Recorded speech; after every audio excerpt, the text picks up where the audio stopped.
Hey everyone, welcome back to The Moment Live. It is, thank God, it's Friday. I am Meredith Lynch, and as always, I am joined by my partner in all things crime, Rebecca Sananès. We have so much that we're going to talk to you guys about today. Okay, first of all, it is the Friday before the Met Gala, and you guys know that we're obsessed with it for all things from Bezos to Beyoncé. We're going to talk about it. We want to talk a little bit about the press of that's going around for The Devil Wears Prada 2, which comes out this weekend. And then the internet is obsessed with dissecting Olivia Wilde's face, body, again, because this has become a common theme. And we want to talk about it a little bit because I think it kind of represents a larger thing that's happening in celebrity culture. And then we have, she's so funny. You guys, you know her, you love her. Francesca Fiorentini is joining us to discuss the Supreme Court decision gutting the Voting Rights Act. So excited for this. I looked up this morning when I was prepping for this. I was like, I wonder what the #1 song was when the Voting Rights Act was signed. And it was, well, it's kind of two, because like there's like the world and then there's like the US. And I just think both of them are funny because one of them is Rolling Stones, I Can't Get No Satisfaction, which like is just like, I'm like, oh God, it's the same shit. And then the other one I also think is very, I think it says a lot. It's Henry VIII by Herman's Hermits. I'm Henry VIII, I am Henry VIII. You don't know that one? No, I don't. Oh my God. I got married to the widow next door. Your dad's gonna know it. My dad will know. I mean, it's about Anne Boleyn, I guess. Yes, it's about Anne Boleyn, but I just was like, oh God, same shit, different day. It's the Erica Kirk anthem. Yes. Well, technically, no. It's kind of the opposite. I'm obsessed with that new video of Erica Kirk. By the way, if you are not watching on YouTube, you should be watching on YouTube because you can drop a comment. We love seeing your comments. We love talking to you in real time. Oh, hey. Cloud dress looks and fits beautiful. This was a Meredith dress. I agree. Okay. Rebecca, you saw it in person. I want you to know someone reached out the other day and it's like, sometimes the dress wears you and sometimes you wear the dress. And when it comes to this one, the dress is wearing Meredith. It's like it's the plainest, bluest sheath dress. Anyways, it's great. I love it. Speaking of dresses, let's talk about the Met Gala. Oh my gosh, it's happening. So, you know, the Met Gala is every first Monday in May. And one of the things that I think, Rebecca, you always talk about is the fact that like this event is really to raise funds for the Met Museum, which is a free museum in New York. And I think there's a lot of great things about that. But I do think that it's especially tainted this year because of the fact that the Bezoses are, I think they're technically co-chairing the event. Yeah. Right. I think maybe co-sponsoring the event. Co-sponsoring. Like, yes, that's it. And then there's the co-chairs.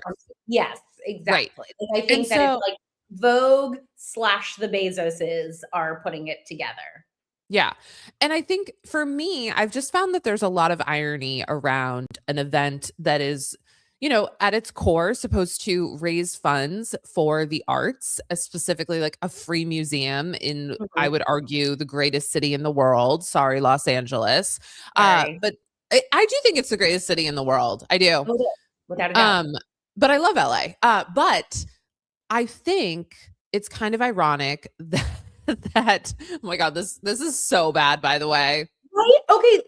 Can we even just start there? I remember when the theme is announced. And I remember this time last year, it was dandyism. And they did this spread that was just like beautiful of like these, like Black men's fashion, Coleman Domingo. And then this year it was, Vienna, can we put it up one more time? This like junky ass AI art that says like nothing really about what fashion is art. Like, I'm so bored. It's so irrelevant. It's so like Bezos coded. It looks just like their wedding invitation, which said like nothing about nothing. I just snooze fucking fest. Well, the thing is, the theme of the event is costume art, which is about all you can do when you have the Bezos attached to it. You can't have Black dandyism be the theme when Lauren Sanchez is at the helm with Anna Wintour. You can't have a cool, interesting theme that like brings in different cultural aspects. Like you can't have workers' revolution and people like showing up like, people in like workers fashion throughout the years. That would be cool. Yeah, I mean, I think this is a very strategic move where they're really trying to elevate. They're like, if we elevate Lauren high enough, then she will no longer be critiqued. She will be abstained from criticism if she's in the right rooms and in the right spaces. And I think what the last year of her life should have proven to her is that's just categorically untrue. It does not matter how many like space rides you do, how many like, you know, millions of dollars of money on a wedding in Venice, which like, you know, I wouldn't say the wedding itself was tacky, but there are things that are beautiful about Venice and getting married in Venice and all those kind of things. And like, it doesn't matter if you are basically the star of the Met Gala. Like you can only pay to play so far with the eye of the American public. That, and I think both this and to our other topic, The Devil Wears Prada too, I think both of them, like Lauren Bezos being like, I want to be front row of Vogue, and this press run for Devil Wears Prada 2 is so like 2004 coded. You know what I mean? Like it just like misses where everybody is right now. I think it like speaks to an old culture that like aspired to something that was like, oh, you too can be a billionaire. You too can become the next Anna Wintour. And I think that especially Gen Z and other, like we're so disillusioned by that narrative, by that fantasy that like, I think that's part of the problem of you can't pay to play. Like we just don't believe in it. Yeah, but here's the other piece of it is like when you used to pay to play, like Paris Hilton paid to play. She did. But she also like was pushing boundaries, doing cool, interesting, different stuff, wearing different types of fashion, like really sort of out there.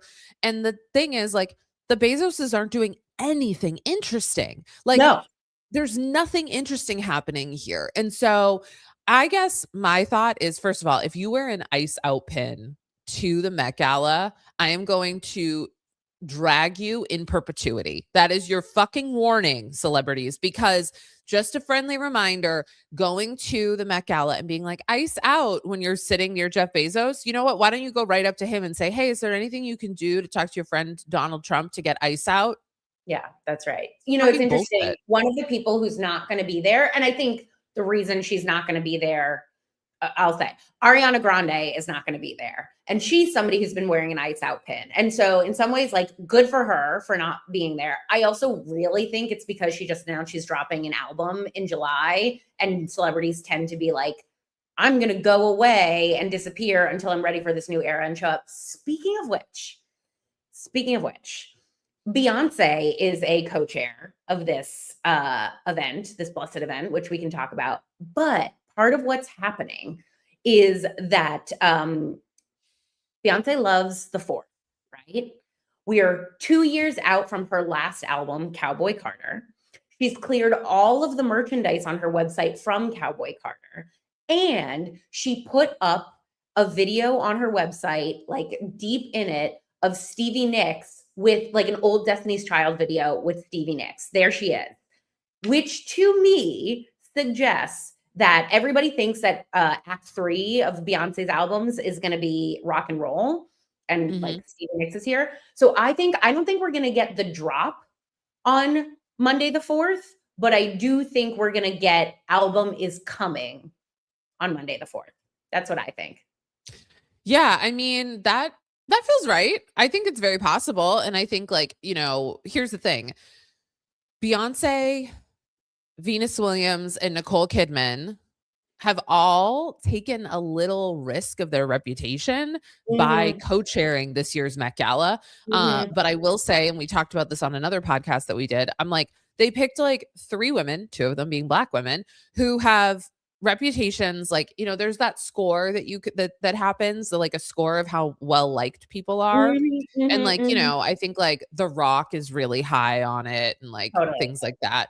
But I guarantee you all 3 of those women have very high scores. Oh, for sure. For sure. And so I'm like, they had to find, like, Ariana Grande could not be one of the co-chairs for this year's Met Gala because people would be like, she's a home wrecker, which like, you know, that's another episode. Right. But those other 3 Venus, Beyonce, Nicole Kidman, fucking beloved. And I'm Beloved. like, I'm not going to criticize Beyonce and Venus or Nicole for being co-chairs for this, because they're being used as collateral damage for Lauren Sanchez, because when people want to criticize it, they're going to be like, but Venus Williams is here, Beyonce is here. Right. And I just think I think it's like one of those things where it's like, for the Bezoses, they will always make people of color take the fall. 100%. I also think, by the way, that it's not impossible that the Bezoses are looking to buy Vogue. Like, I do think that that's sort of. I mean, I know we've heard those rumors. Like, would they buy Vogue or would they buy Condé Nast? I don't think that they could buy Condé Nast as a whole. That's a good question. I don't think that they could buy it as a whole. I think that would be too big a bite to that would be a too big a bite out of the apple, and I don't think it's what they want. Like, right, I don't think that like Condé Nast interests Lauren. Like, I don't think it interests Lauren, and I don't think it interests Jeff Bezos. Like, so Jeff Bezos bought the Washington Post during the first Trump administration, and he was all about like democracy dies in darkness, and now he like hates the Washington Post because like he has to actually deal with it, right? So I don't think he wants to deal with the New Yorker. I don't think he wants to deal with Wired. I think he wants Vogue. I think he wants Lauren to be on top of it. Another thing, before we move on, The Devil Wears Prada is coming out today. The Devil Wears Prada 2. And, there's been like a crazy press run, and I want to hear your thoughts about it. But one thing that I found interesting is I remember Devil Wears Prada 1, everybody was like, is this play about us? Like, Anna Wintour was not in on the joke. You know what I mean? It was sort of like, ooh, this is about Anna Wintour. And now it's like rolled into Vogue. She and Meryl Streep did a cover together. Meryl Streep, of course, plays Miranda Priestley, the Anna sort of Wintour character. Yeah, character. And just like, I don't know, this whole thing, it all just feels like, I hate using this word, but it all just feels so late stage capitalism. It all feels like it's like a mirror of a mirror of a mirror. Like, I just don't know who this is for. Yeah. Yeah. Who is this for? Like, so I don't know that Gen Z cares about Anna Wintour.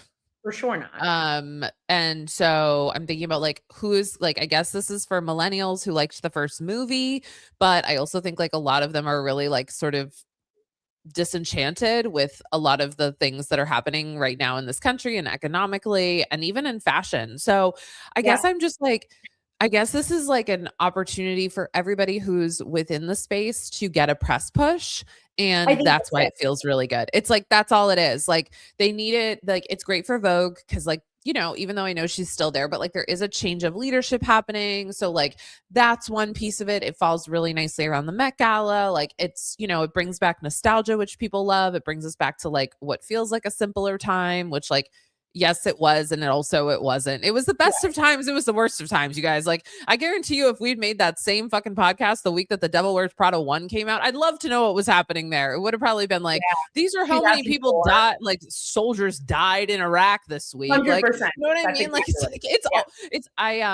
after the White House Correspondents' Dinner shooting, or, attempt, whatever you want to call it, I looked up, the headline from when RFK Jr. was assassinated, which I should be careful. RFK Sr., you mean? RFK Sr. Sorry. RFK Sr. was assassinated. And the cover of the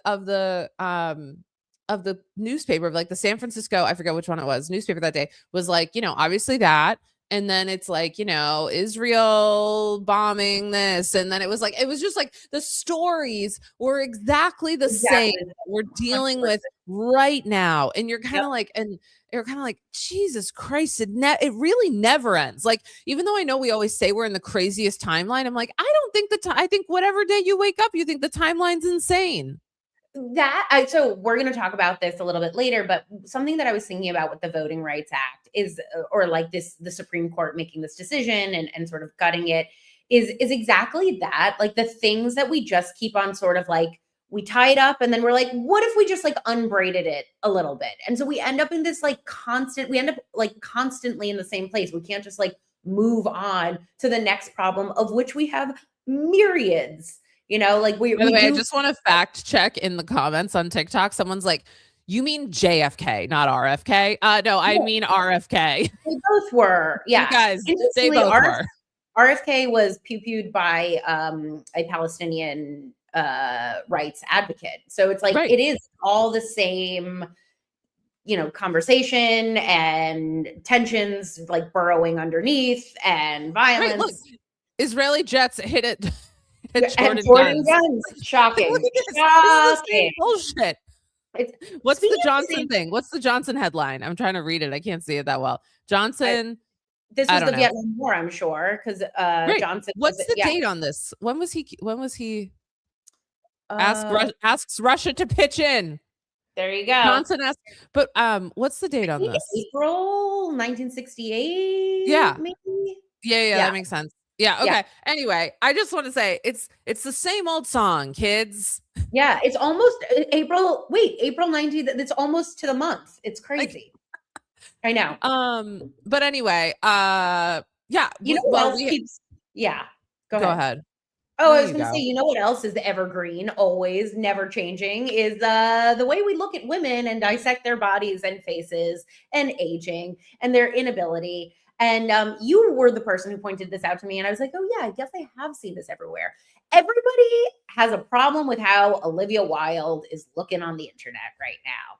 This is like the new, I'm sorry, it was June 5th, 1968 that RFK Sr. was assassinated. Yeah, let's talk about this for a minute, because everybody's got an opinion on Olivia Wilde's body right now. And I just think it's, first of all, I think it's interesting because I know her body has been like a source of conversation before. And basically what everyone's saying is they've just deemed that she is too skinny. There's a lot of like, oh, I think she's on Ozempic. I think she's this. I think she's that. I have to tell you, like, I think that some of what's happening right now is people just don't realize that people are aging. Who is Maddie in Euphoria? Alexis Demi. Yeah. Okay. So I saw this similar thing with Alexis Demi. People were Alexa Demi. I'm sorry. Alexa Demi. People were like, oh, she's she got buccal fat removal. Yeah. And then I saw a plastic surgeon who was like, looked at the video and was like looking at pictures of her before, and he was like, guys, she's just aging. She's aging. She's got volume loss. And so I'm looking at Olivia Wilde. And by the way, I looked at a photo of her from this time last year. Body looks almost identical. So like body itself looks almost identical. And yes, like I do think maybe like she's aging. And she might, I don't know, it's her own business, but she might do some fillers from time to time. So sometimes she might look a little more plump in the face. But like, I also think like, I actually really like Olivia Wilde because I don't think that there's enough women directing, and she is directing, and she's a great director, and she brings some like really great stories. Doesn't mean she's like a perfect person, but I'm like, why is it always the women? And like, if we're going to be body positive, then like, to what end? Yeah, it's just so, also like, by the way, as like a woman in, you know, LA, you step into bad lighting sometimes. You know, I'm like, this poor woman, I know what this is like to be like, I look fantastic, and then you step into the bad lighting and you're like, oh my God, I can never look at this picture of myself again. I also like, not to make this like, you know, this like stupid, but like, you know, we're all aging and I don't really get wrinkles, but I have volume loss. Like that is how my face ages, is, you know, and it caught me by surprise too, where all of a sudden you're like, wow, my face looks thinner in these like different ways. And in some ways I really love it. And in some ways it's like, you know, it looks different. And like, my God, like, how could you ever leave your house if you were if you were up against that all the time? By the way, she was on a red carpet for her movie that she directed. I know. Like, right? it had nothing. She wasn't an actor in it. She wasn't there as like a fashion person. Like she wasn't attending it. It was like her premiere for her intellectual property. And we've spent it talking about her face. It's just wild. so to speak. Yeah, listen, anyone who survives Jason Sudeikis, who, by the way, I've been told Right. by multiple sources that Jason Sudeikis has the same hobby as Louis C.K. And I Mhm. don't mean stand-up comedy. So anyway, you can read between the lines there. One of the things, though, I think is that it's not just Olivia Wilde that I'm seeing this about. Like, I also saw this about Ryan Seacrest. And I think Yep. there's something about these people who, like, we started seeing them when they were, pretty young, like probably both of them like 30. I And think then they even became, younger than that. Probably even younger than that. Like, think well, about Ryan Seacrest. I Seacrest, remember him from the first season. I watched like the first 2 seasons of American Idol. I was like in like the 8th grade or something. So it was like more than it was 25 years ago. So think about it. It's like even if he's 50 now, he was 25 then. Like he's a baby. yeah. I mean, I'm just like, we've been seeing them for so long. The way we see stars now is like we see them so much, but we also see them so filtered from their own social media because they control a lot more of their own narratives now through social media. Paparazzi operates in like a very different way now. It's a very different industry because like, people put up their own photos. Yep. So I just think it's too bad that we need to talk about Olivia Wilde so much and in that capacity. And I guess here we are doing it, but exactly. Well, I just to like put an end on it too is I also think that when we were younger, like I would see pictures of people on television. I would see pictures of people in magazines and like on like gossip websites. Now you see people all the time, every single day, scrolling, and we all have filters on our face. Like it automatically like retouches your face. And so if you were to see somebody who like accidentally steps into bad light or is taken a picture by like an iPhone when they're out walking, it's like that used to be something that we were more used to, like something that like didn't look always the same and always perfect. And now I don't think have that concept, and we're all held to an impossible standard that is manufactured by our iPhones. Like that does not exist. also too, in the last like, as somebody who's been very online, like with my face for the last like couple of years, I would say in the last like 8 months, just like even though like how I present hasn't changed that much, the amount of comments that I've started getting about my body being about me being fat, like I'm like, this is like a response to the culture. So it's like, and it's fine. No, I don't care. Like being like, that's the other thing is like, oh, so I don't think that being in a larger body is a bad thing. Like that's not a like, so it's to me, I'm like, oh, like that's, but also too, I see it coming back in that way. And so then when I see people being like about Olivia Wilde, seeing her on the red carpet and they're like, we're not like, I see these women posting like, we're not going to go back to this. And I'm like, right. But like, you don't even want someone to like, you guys don't want someone to be like, what? These are the same women who are leaving comments being like on my body, being like, Right. Also, by the way, let's just move on. But I was going to say, like, we don't know what's going on in people's lives, right? Remember Chadwick Boseman, who passed away, and everybody was like, "Oh, he doesn't look good," and it's like, yeah, he was in his private life really struggling, and then one day he passed away because we didn't know. And I'm not saying that that's Olivia Wilde, and I actually don't. I think she looks fine. But no, like, she does look fine, and it's like, look at a photo of her that's not that one, you guys. Like, yeah. Anyways, let's keep it pushing. Let's keep going. Anyway, you guys, I'm so excited. We have our next guest, Fiorentini. I can't believe I wrote it down phonetically, and I think I still fucked it up. You know her. She's a comedian. She's the host of the Bitchuation Room. You've seen her on The Majority Report and MSNBC. Francesca, welcome to the show. And now you can correct me on your last name. Oh, it's hard. I'm sorry. Yeah, Francesca Fiorentini. Fiorentini. And so like you and me both, sister. You and me both. Yes, it is. But my name is like sort of egregiously Italian. It's like a hate crime against Italians, honestly. It's so bad. When Trump makes them not white anymore. What's up? So glad to be with you. Yeah, I'm like, I don't know. I love all the comments about celebrities because I'm like, those are just quiet things that the dark part of your heart says. And then you go, stop it. That's such a mean thing. And then that's it. And then you move on with your day. Yeah, totally. And it's the mean things that we say about ourselves in our heads. You know what I mean? Totally. It's the same thing that's like me that's like, oh man, I got to get rid of my armpit Whoa. fupa. Like literally me just going like this one little part. And you're like, wait a minute, we're all sick. We all need to stop. Yeah. And like we've got, and I have not been, anyone who's an expert on the body positivity movement, but my God, has we regressed? I think because we're in just this like ozempified, emaciated moment that like, it's like, well, there are no like size 10s in public life. Just like what you know what I mean? Normal.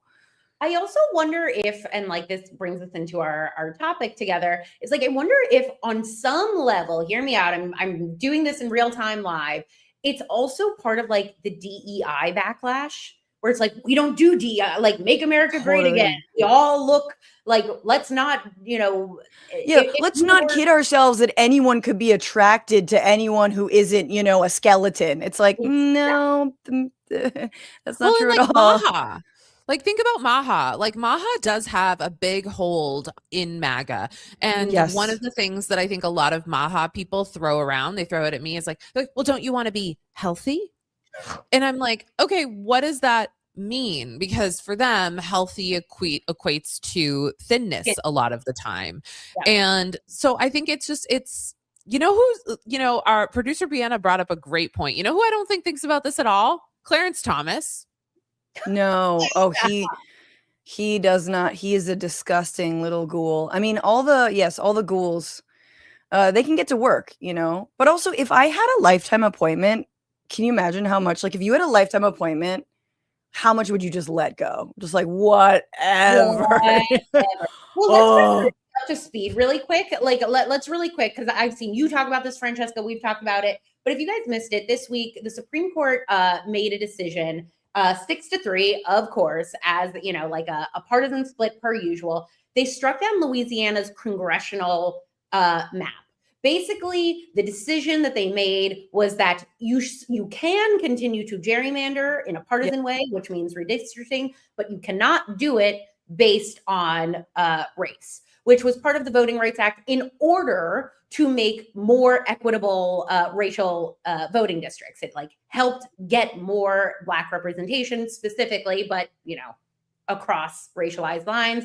And so now that's not the case. And so part of what is happening, I think there's the long term that worries me more. But then in the short term, Democrats are like, oh crap, the midterms are coming up. We might lose House seats. It's throwing everything into chaos. Francesca, I saw you post about this. So what was your take when you saw this? I mean, this is that meme with the guy with a knife who's like across the room from you and just like keeps on coming, that like we've known that this Supreme Court, under Justice Roberts, was going to be gutting the Voting Rights Act. They had every intention of it. All of the billionaires that, support these Supreme Court justices, all of the conservative think tanks, the Christian right, the conservative right, this has been a decades-long generational project to undo what is called the crown jewel of the civil rights movement, which is the Voting Rights Act of 1965. And so they've been doing this. And so my initial reaction was, of course they did. Right. And so what is being done to counter it? And only now, and I'm someone who is deeply critical of Gavin Newsom. I don't want him anywhere near the White House and put it out there. But welcome to the show, babe. Welcome to the show. I'm so glad I'm in good company. Gavin, come on down. Gavin, hurry. Right? It's too bad. I feel bad for these little, douchelings who were sort of waiting in line and they were like, my turn. And it's like, oh, sorry, the world has moved on from you because you've created part of the world. Like you've done nothing in the state of California, truly, like the bare minimum. So anyway, but all to say, like the fact that Gavin did, gerrymander California, I think that these are good signs, but it is like that's a last gasp. That's a stopgap, right? Measure. And what we need had been like actual planning. Okay, what are we going to do? Will we have term limits? Will we have, expand the court? How will we, strengthen representation in the South specifically among Black and brown voters ahead of this? Is there any? And look, there are lawsuits coming down the pike, so it's happening. But immediately, because this was a case out of Louisiana, Louisiana was like, okay, well, May 16th primaries. Right. We're going to suspend those. We have to redraw the maps so that your vote doesn't matter. Yep. And so they crack and pack, which I've heard it described as like gerrymandering. It's like you basically, if there's a Black community, you crack them into small groups to like divide them among majority white districts, or you pack them into one district so that they just get one representative, whereas they could have gotten, 3 or 4. And again, this is generally, not always, but generally Democratic leaning, especially in the South. Yeah.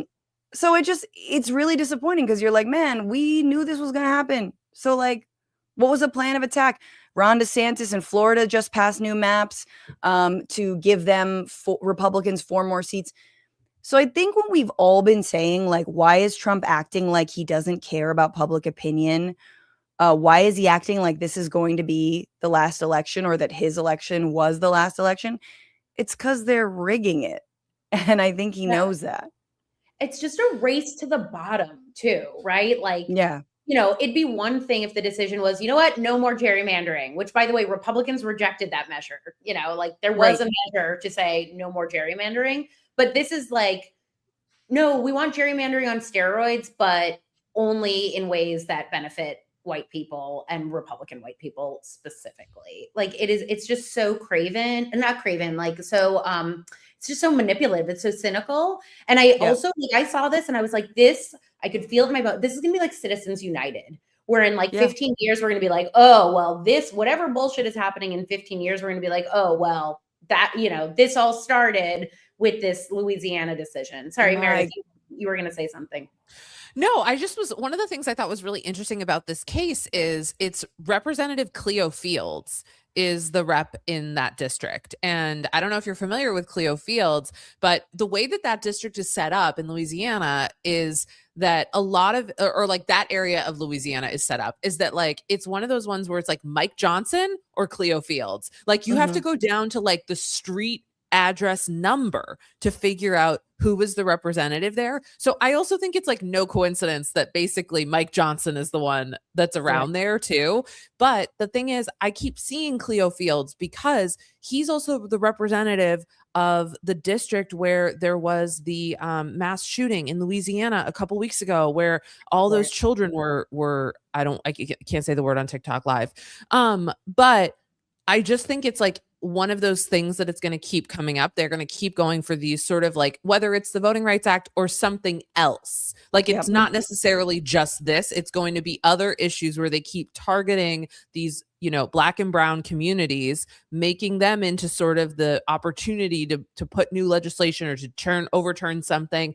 And I just think it's very interesting that how close Mike Johnson is to all of this. Yes, absolutely. His proximity. Absolutely. I mean, and he's got to be, right? He wants to maintain his speakership. He wants to maintain House majority so they can do absolutely nothing except for, I don't know, legislate more against trans people and pass. Are there any more tax breaks they can pass for the billionaires? I mean, they're trying to do that.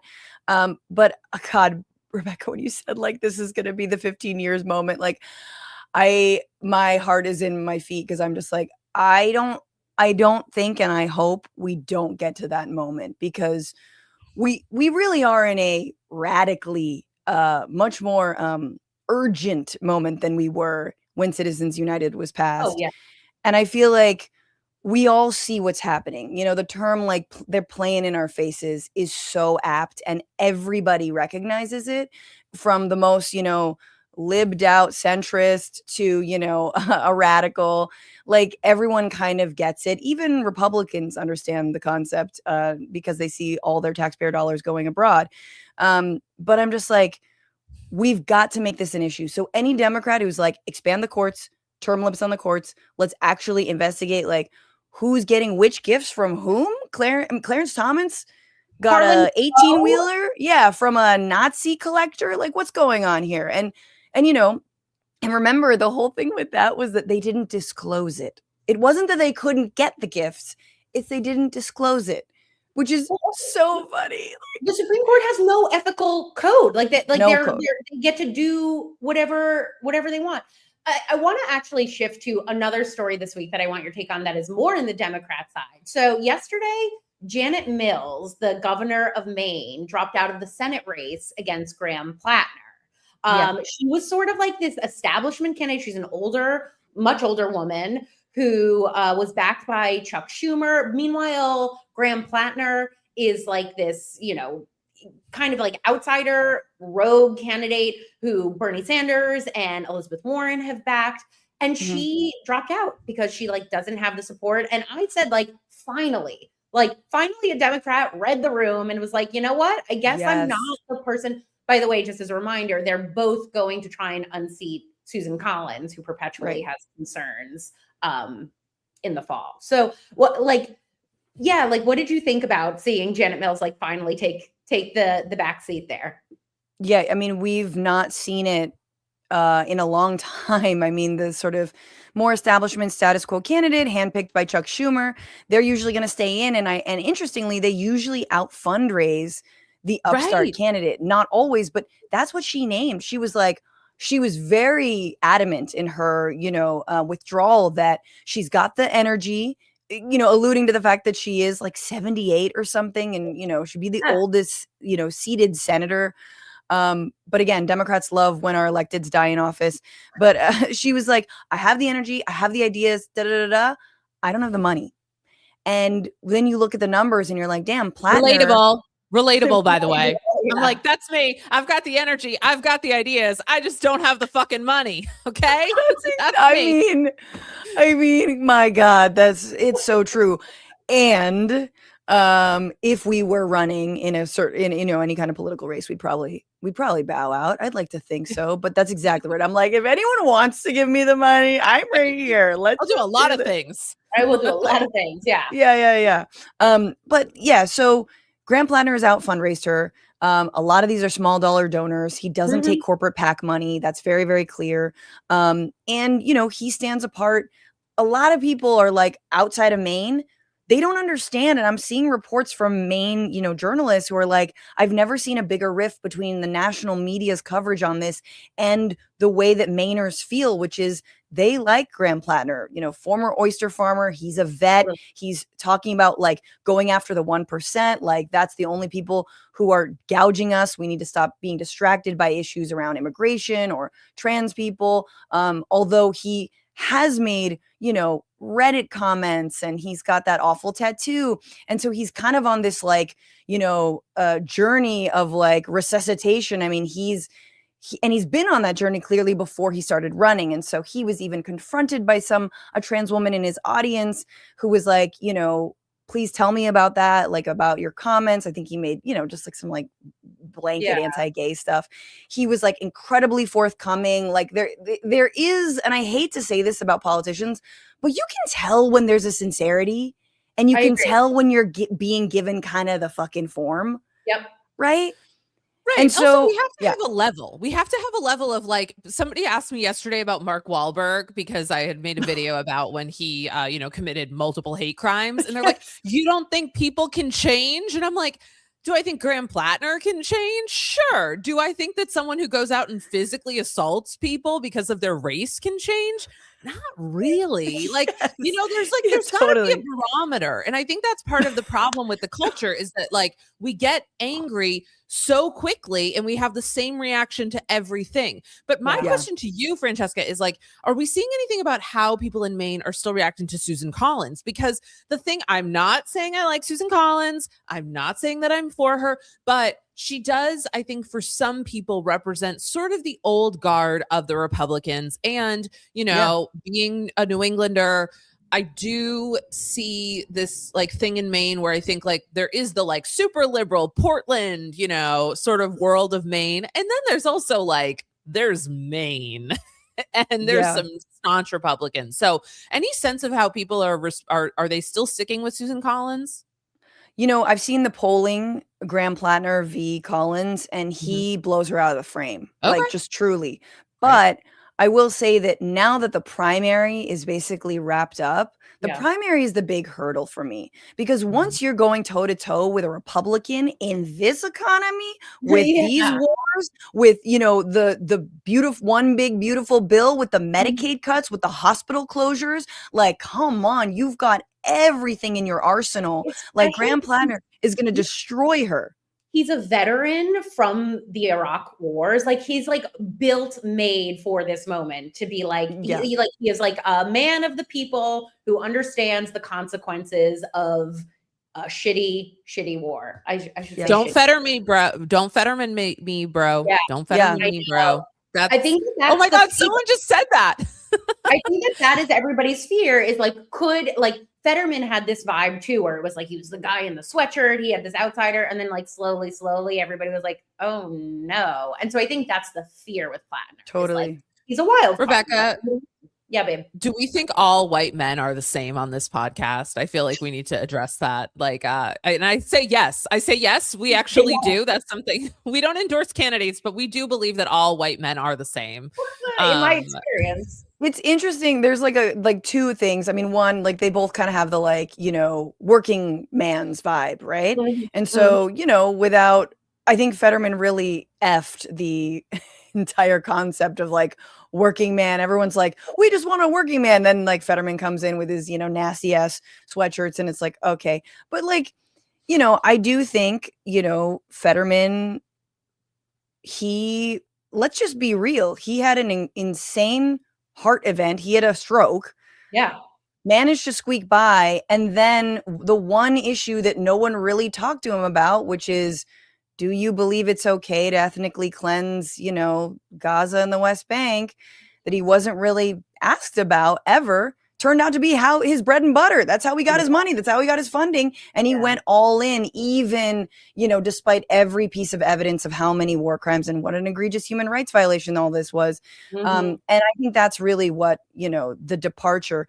Platner's been asked, are you worried that you're going to be Fetterman? Not on the Israel issue, obviously, but on like anything else. And he goes, if I were everybody else, I would also think that. Like, he's like, I see the parallel and I feel you, which is also kind of a funny admission. There's not a lot of like, well, how dare you? No, blah, blah, blah. Like, there's not a lot of defensiveness. It's just kind of like, I get it, but let me prove myself to you kind of thing. This is why I like Platner, is he seems like he's like, yeah, I like, he like nothing you say. There's no like, I'm rubber, I'm glue. Before we let you go, I actually like to this end. Did you see, and if you haven't seen, we'll play a little clip, John Favreau interviewing the DNC chair, Ken Martin, this week? No, but I've seen the reactions and I'm like, oh boy, I need to watch this immediately. Let's play this clip really quick and talk about it, because I've got thoughts and I bet you Francesca has thoughts. Let's do it real quick, as long as you're not. In August, you told me this about releasing the review, quote, "We have to do it to give people who invested so much time, energy, and money a sense of what happened and why we lost." Especially why we lost. So what changed between August and December? I understand there are lessons, but those are not the full report. Why not release the full report? What's in the report that you wouldn't want to publicize? Yeah, there's no smoking gun in the report. And I know that's what everyone's so eager to learn. The smoking gun. Guess what, John? But if there's no smoking gun, why wouldn't you just release it then? Because we want to keep the focus on the lessons. Because what ends up happening here is that people, of course, want to weaponize the report in a way to look backwards, to point fingers, place blame in a way that actually doesn't keep us focused on the upcoming election. But instead, the navel gazing of focusing backwards actually takes us backwards. We're 189 days from this election, John. What we don't need to be focused on is actually relitigating 2024. Before you react to that, Francesca, I just want to also add, like, I listened to this and and it was like a 45-minute interview where this exact exchange happened over and over and over again. Like, he just kept repeating he kept saying, there is no smoking gun. I'm releasing lessons learned. It's going to be weaponized. There's 189 days to the election. Like, it was like actually maddening to listen to. He said lessons learned so many times. So go ahead, Cook. Tell us what you think in the Bitchuation Room. I mean, I think the first thing that you have to note is that this is the DNC chair talking to Pod Save America. Pod Save America, one of the biggest, pretty liberal, squarely capital L liberal, former Obama speechwriters, known for giving honestly fairly softball interviews to senators and congresspeople alike. Very much someone who does not want to see the Democratic Party implode or create a third party. That's not their vibe at all. So to see Ken Martin so woefully unprepared for this, and the slightest pushback is, well, why can't you just tell us? Is wild. And again, not tell us like, me, someone who like didn't even like a Bernie voter, lefty, whatever. But what about like a big donor? What about someone with tons of money who sunk money into Kamala's face on the Sphere in Las Vegas? Tell that person, because clearly they want to learn for the next time. And this, or who worked on the campaign. I'm thinking about all these people who put so much time and effort and energy into this wild campaign, right? And it's like, we need to know why twice 2 women who we thought really could carry an election did not win. Like, we actually need that data, especially because it's women. Otherwise, it's like, we're never going to put forward another woman if we don't understand why 2 women have lost. Well, and if we learned anything, especially about Democrats, is like, in the vacuum, people will be like, oh, well, there is a smoking gun. Do you know what I mean? It's like, okay, the fact that you are, it leads me, I'm not a conspiracy theorist. I'm like, but it leads me to believe, okay, like what is so bad that you won't release it? It's very Trumpian to be like, there's no smoking gun. I'm totally exonerated by the Epstein files. And it's like, we know that's exactly, the reason that you are not exonerated. You're implicated. I do think, look, we have to look at these. I think you're right, Meredith, that it is also about 2016 as well. It's not just about 2024. I think it behooves us to look back. It's a strength to look back. I think there is deep misogyny. I also think that those 2 candidates, sadly, they were women, were not the candidates for the moment. And sadly, Kamala Harris should have broken much more with Biden. She had this massive opportunity to win over people. And her line was, I'm not breaking with Biden's policy on anything, nor am I able to really articulate the wins of the Biden administration, because there were wins actually. And so I'm just going to go on vibes. And that was not enough. Amen, sister. Well, vibes 2028 is how it's looking, baby. Francesca, thank you so much for joining with us. Remind everybody where they can follow you. Yes, you can listen or watch the Bitchuation Room on YouTube at Franny Fio, FRANIFIO. Follow me on all the socials at Franny Fio as well. Okay, what thank you so much. Pleasure. Thank you so much. We gotta have you back. Bye. Yes, bye. Ooh, okay, you know what I think? Tell me. Well, I think that we're getting Alex Cooper, Alex Earl vibes between Jon Favreau and Ken Martin. Like, I was dying when he's like, okay, well then just tell us. And he's like, well, there's nothing to tell, but like there is lessons learned. I'm like, Cooper versus Earl. Wow, you're blowing my mind. That's like the perfect analogy. It's like, it's also they're a little bit, like how Alex Cooper and Alex Earl are the same woman and just like almost a slightly different. Yes, and like those 2 are more similar than they want to admit. Yeah. Ken Martin and Jon Favreau, I'm like, if I squinted hard enough, I really couldn't tell who was who here. Yeah. I don't think Chris Waltz is being honest here about Ken Martin. I don't know what that means. I don't think Chris Waltz is being honest here. I don't know what that means. I don't know what that means. I don't know what's going on here. No, well, Vienna put it in the thing. So I didn't know if viewers can't see that. Who's Chris looks like Christopher Waltz. Who's that? He's an actor. He was in Inglourious Bastards. He he has like a German accent, and he always plays like a very, like flamboyant villain in Quentin Tarantino. Okay. What's for you? Okay. Well, I yesterday talked to you about this and I posted a video about it, but I want to just talk really quickly about the fact that I did learn how you can send money to people at Dilley. And I think it's really important for people to know sort of how complicated and convoluted the process is. So I was looking up like how you send money to people at Dilley, and the only thing I could find was that you had to send Western Union. And so I actually called Dilley yesterday and spoke with someone there, and they said that I could also use an app called Connect Now. So I downloaded Connect Now, which like probably Stephen Miller is on his way to my house right now. But I downloaded Connect Now, and I was able to figure it out and send some money to some people. I looked up some like big cases and just started like sending money to see what it was like.